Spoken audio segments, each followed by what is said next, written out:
بستر پہ پیشاب ایک نوجوان روزانہ کیا کرتا تھا، اس کی بیوی پریشان ہو گئی تھی۔ کیا بات ہے کہ جوان ہو گئے ہو، شادی بھی ہو گئی، 2 4 بچے کے باپ بھی ہو، اور ڈیلی بستر پہ پیشاب کرتے ہو، اچھا نہیں لگتا ہے، آخر تم بستر پہ پیشاب کیوں کرتے ہو؟ تو نوجوان اپنی بیوی سے کہتا ہے، بیگم صاحبہ سنو، نہ جانے مجھے کیا ہو جاتا ہے، رات کو سوتا ہوں، خواب دیکھتا ہوں کہ جناتوں کا سردار، جنات سب مل کر مجھے گھمانے لے جاتے ہیں، اور بڑے بڑے محلات، بلڈنگیں، دولت، روپیہ پیسہ، ہیرے جواہرات، نوٹوں کی بوریا کا بوریا دکھایا کرتا ہے۔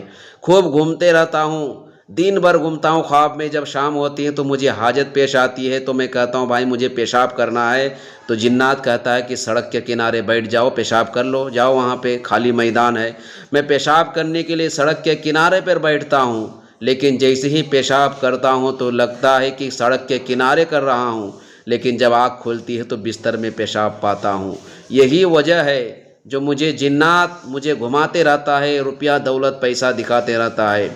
عورت جیسے ہی سنی تو عورت کے دل میں لالچ پیدا ہوا کہ کیوں نہیں، اگر اس بار اگر خواب میں دیکھو تو جنات تجھے لے جائے تو کہنا مجھے صرف تم گھماتے ہو، کچھ روپیے پیسے بھی دے دیا کرو، سونا چاندی دے دیا کرو۔ بولا ٹھیک ہے، اس بار خواب میں آئے گا تو۔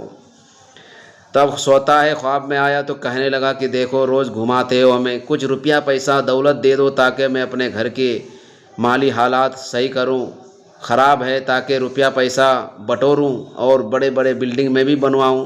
تو جناتوں کا سردار کہتا ہے جاؤ بوری بھر لو، نوٹوں سے، پیسوں سے، سونے چاندی سے بوری بھر گئی۔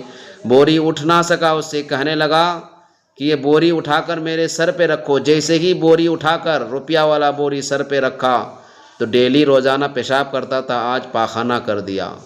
آج پاخانہ کر دیا پیشاب کی جگہ۔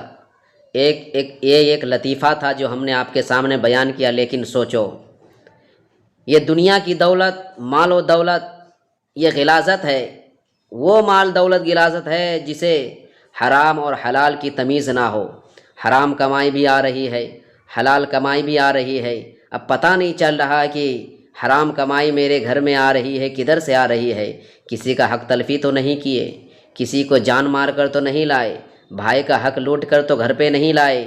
حلال اور حرام میں تمیز جو نہ رکھے اس کے لیے مال وہ غلاظت ہے، لیکن کبھی کبھی یہی مال رحمت بن جاتی ہے۔ کیسے؟